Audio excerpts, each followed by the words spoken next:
contentious arguments in the dog training world is whether or not you should coddle a fearful dog. That is, when you have a dog who might be shy or barking because he's scared, should you necessarily say, it's okay, it's all right, I'm here, and pet the dog and comfort them in that way? Keep watching because I'm going to answer that question coming up.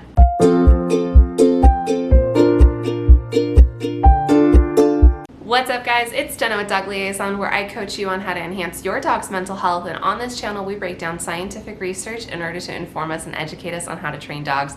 Today we are talking about whether or not you should interact with a dog through, physical affection, tonal, when they are fearful, when they are shy. And in my last video, I answered the question whether or not you can reinforce fear with treats. So make sure you check that out after this video. But in that video, we established that you can't necessarily increase the probability of fear. You can't necessarily reinforce or reward fear, the emotion, but you can reward or reinforce the behavior outcome of fear.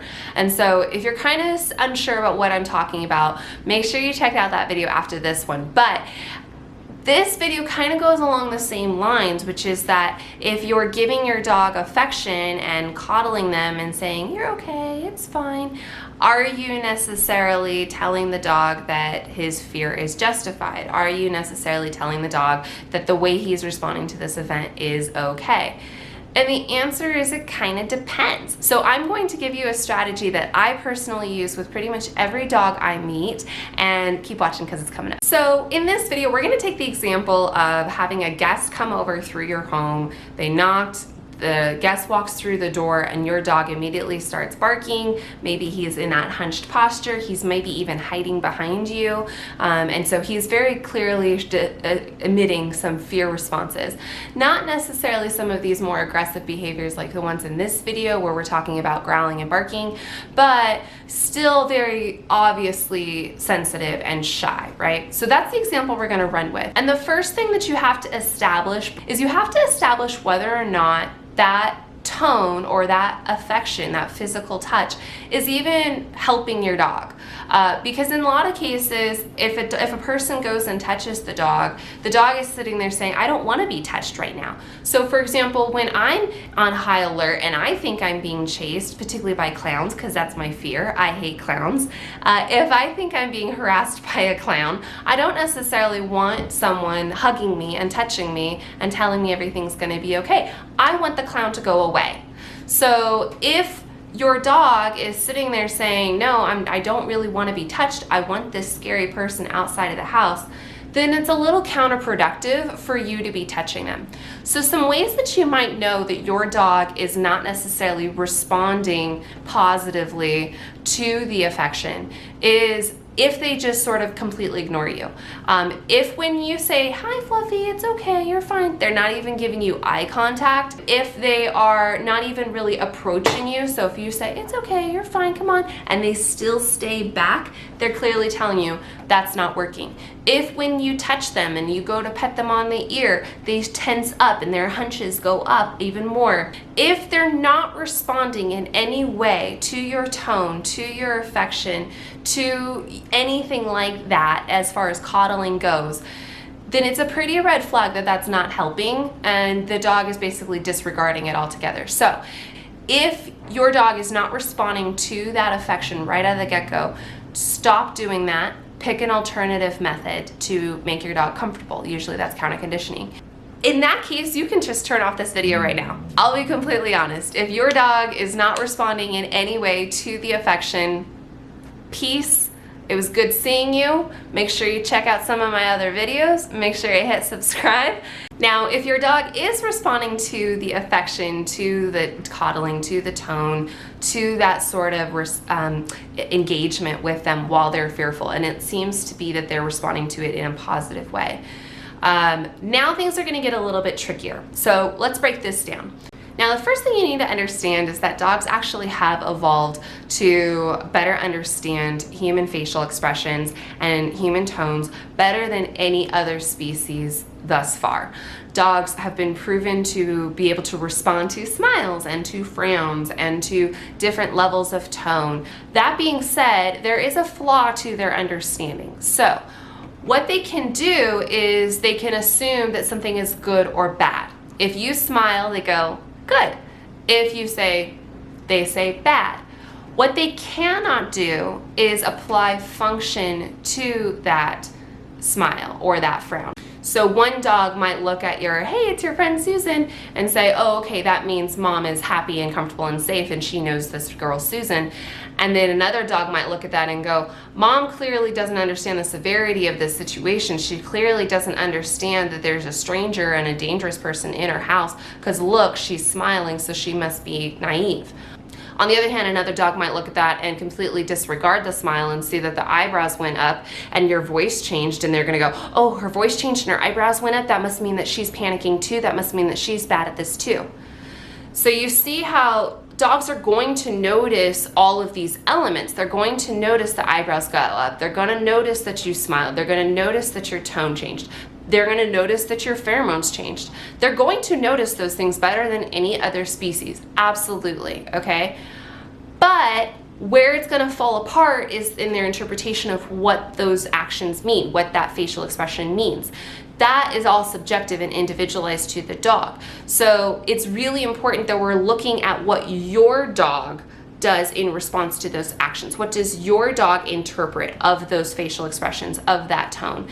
Because if I just give you a blanket statement on what every dog is going to respond to, I'm inevitably wrong. Different dogs are going to respond to different facial expressions, different tone, different affection differently.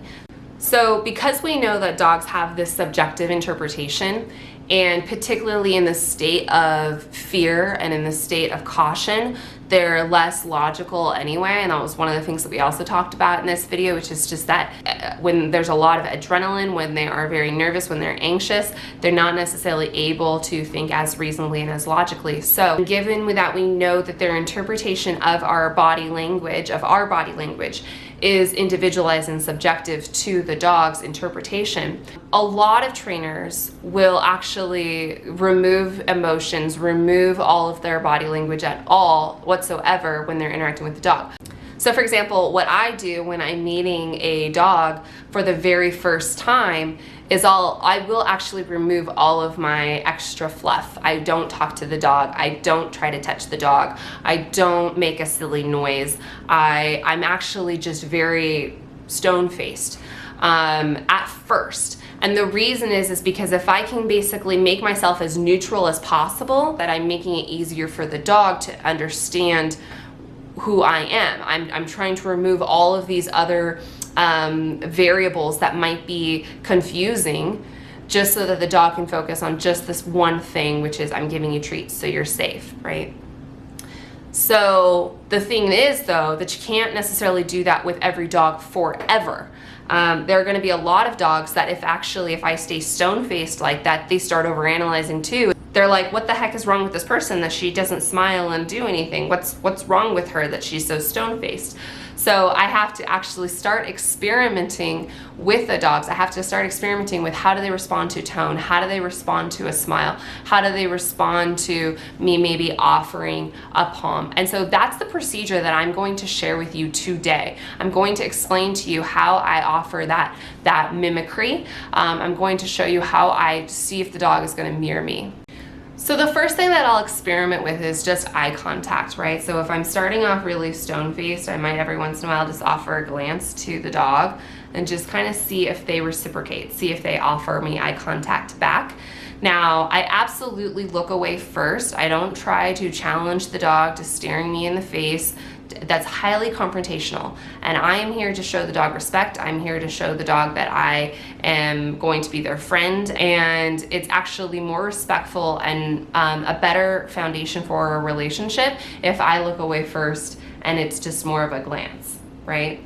So assuming that the dog is starting to offer me eye contact back or is actually looking at me as well, then I might start offering like a little smile, right? And I might just look at the dog and just offer a little smile so that to see how they respond to that. Is the dog still taking my treats? Is the dog still giving me eye contact? Is this dog still looking at me? I might just kind of make it very soft.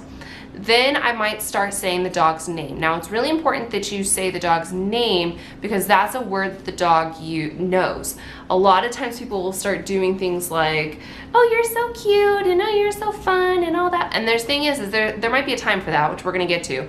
But in the early stages, you actually want to say something that the dog already is familiar with so that there's less analysis. Remember that in this particular moment, your dog is critically analyzing everything about the situation. If you start adding more things that the dog isn't familiar with, it's just making the dog decode more stuff. So starting off by saying your dog's name is going to give him the opportunity to go, okay, I know that. You might even ask for your dog to do like a sit or a down or whatever. Now, it's not because the dog has to do the sit or the down. There's no reason why the dog has to perform that cue. The reason I ask for it is just because it's something that the dog is confident in, right? And probably the dog knows that it has a history of being reinforced in a positive way. So he might even know that if every time I sit, I get a treat. Once I have the dog performing some of those cues, and again, they don't have to, but if they do, that shows that we're on the same page, right? Once I have the dog showing me the sit, showing me the down, then what I might do is start to change my tone a little bit. So I might say, hey honey, how are you, right? And I might offer a little smile and an eye contact, and I might just, hi honey. It's very soft, it's not high pitched. Now, this is a critical moment too, because very often, as soon as you make sounds, the dog starts barking and the dog starts shying away. If the dog shies away, you need to stop doing it. The second that you've made that tone, if the dog is not responding, walking towards you and basically reciprocating that tone effectively, then you need to stop using that tone. Say something else that might have been effective, or don't say anything at all. But if the dog's not responding in a positive way to that voice, then you need to not be using it, okay? Now, assuming that the dog has decided to respond to my voice tone, now I might start doing things like offering a hand, right? I might do something like this. Now, this is one of the reasons that I teach touch, and you can check out this video to understand that. But one of the reasons I asked for touch and teach the dog touch is because this acts as a handshake. So when your friend Susan walks through the door, she can offer a target palm right by her side, and the dog will either walk up to her and target the hand or not, right? And so check out that video after this one. You want to be thinking of, I'm going to do X movement and I'm hoping to see dog reciprocate that X movement. I don't want to see them do the opposite of whatever I offered. So if I give a happy tone and I say hi and they go ruff, ruff, ruff, ruff, ruff, that's the opposite. If I extend a hand and the dog backs away, that's the opposite. If I smile and the dog tucks his tail and covers his butt, that's the opposite of a smile. You're looking for the dog to do the equivalent of what you're doing, right? The second that you start to see the opposite, you need to stop doing it. If you're smiling and your dog is crawling up in your arm and shivering, that is not mirroring you anymore. That is still fearful behavior. And I, again, know that one time displaying that fearful behavior is not going to set something off. If your friend Susan comes over for the first time, and for the first time your dog Fluffy crawls up in your arms and you decide to coddle him, likely that one time is not going to undo everything. Likely that one instance is not going to ruin the rest of your life with your dog, okay? But if that's the solution to stress, if that's the solution to fear continuously, is to crawl up into mom's arms and shake, you are not overcoming fear. If anything, you are just reinforcing the behavior outcome of fear, and that's not necessarily healthy either. In general, we need to be thinking about sustainability. We need to be thinking about what behaviors do I want my dogs to be doing for life, and is that what's being offered right now? Is what my dog doing right now an okay solution for the next 15 years of the dog's life. If you enjoyed this video, make sure you hit like. If you want more content like this, make sure you hit subscribe. If you have any questions, make sure you ask me in the comments below. Try to be as detailed as possible. That helps me out, and I'll see you guys in the next video.